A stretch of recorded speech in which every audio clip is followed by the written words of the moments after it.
Good evening, guys. Hope everybody had a good day today, or tried to, anyway. I know we missed yesterday, but by the time I got home from work, it was already late, and we were like... But anyway, that being said, let's go ahead and jump into today. So, okay, I gotta let go now. So starting with Armed and Dangerous, today's topic is compassion. Colossians 3:12 says, "Therefore, as God's chosen people, holy and dearly loved, clothe yourselves with compassion, kindness, humility, gentleness, and patience." Deuteronomy 13:17 says, "And there shall cleave not of the cursed thing to thine hand, that the Lord may turn from the fierceness of his anger, and show thee mercy, and have compassion upon thee, and multiply thee as he hath sworn unto thy fathers." Yes, I know you're precious. Zechariah 7:9 and 10 says, "This is what the Lord Almighty says, administer true justice, show mercy and compassion to one another, do not oppress the widow or the fatherless, the alien or the poor, in your hearts do not think evil of each other." James 1:27 says, "Pure religion and undefiled before God and the Father is this, to visit the fatherless and widows in their affliction, and to keep himself unspotted from the world." Proverbs 19:17 says, "He that hath pity upon the poor lendeth unto the Lord, and that which he hath given will he pay him again." Psalm 112:5 and 9, "A good man showeth favor and lendeth, he will guide his affairs with discretion. He hath dispersed, he hath given to the poor, his righteousness endureth forever, his horn shall be exalted with honor."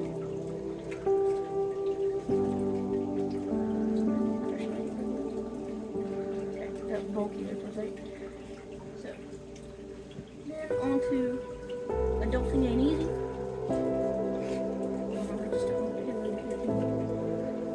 And it says, "Not what it seems." The verse is, what is impossible with man is possible with God, Luke 18:27. It says, "Taylor opened her garage door, dragging the trash can behind her. As she hauled it down her driveway to the curb, she noticed something in her grass.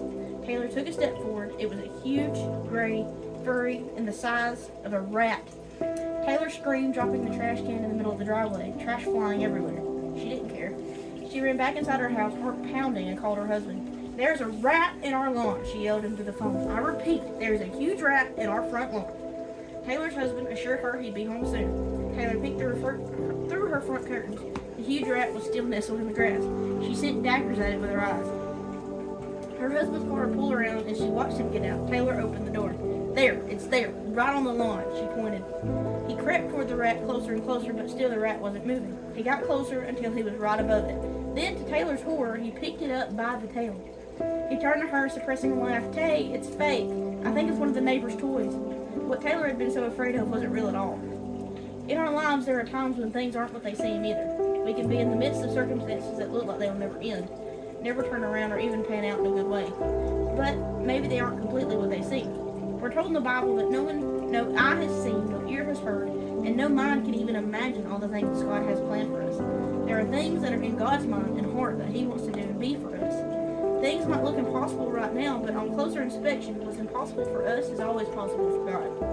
When we bring the power and presence of Jesus into the equation, everything can change. He has a plan for each of us that is beyond what we can imagine. And in His time and in His way, He will make it clear. And it says, "Even when my situation feels unclear, I know God can bring something good." And the prayer today is, "Jesus, sometimes it is really hard to see that you have a good plan when I am in hard situations, but I will hold tight to you and your word."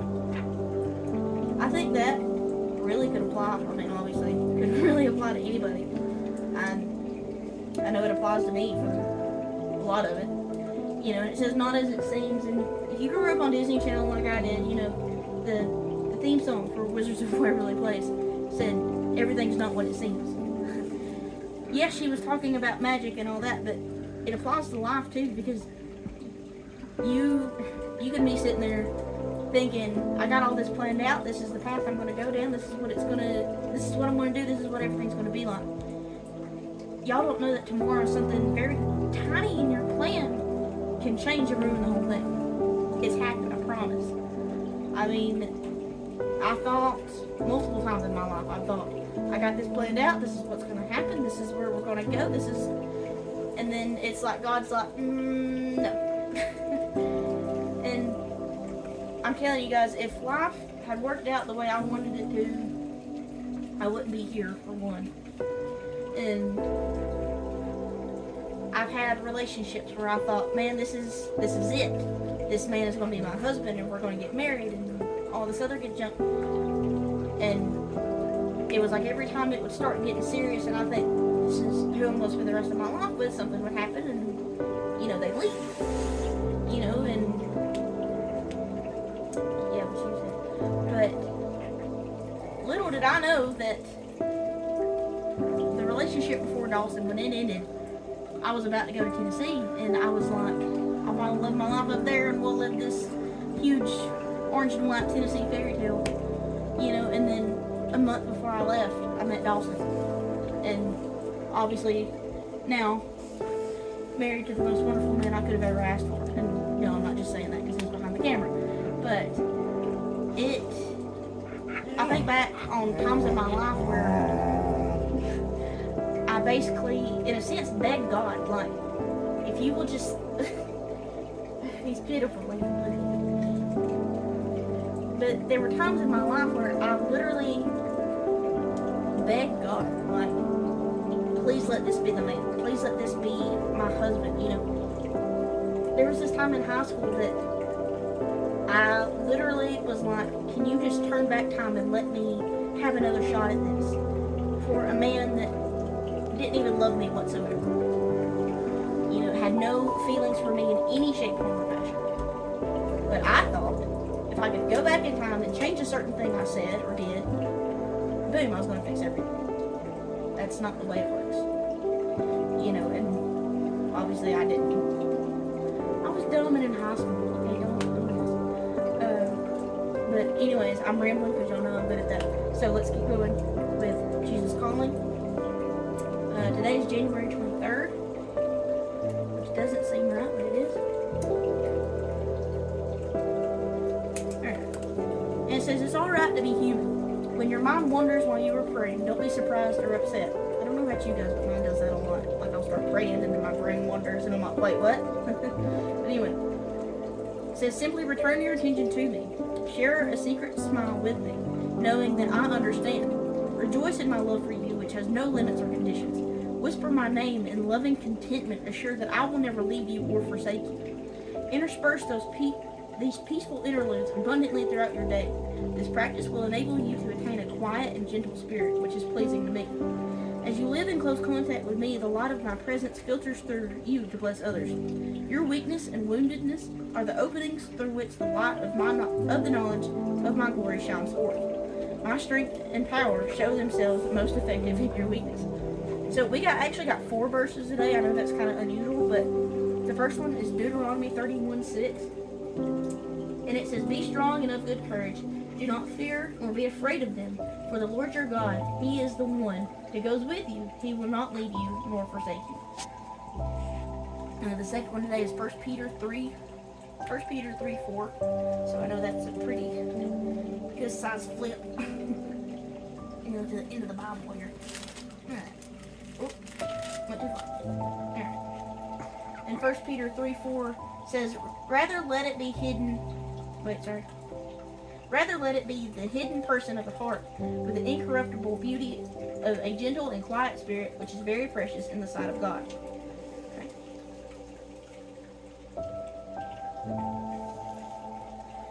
Oh, right. Then 2 Corinthians 4:6 and 7.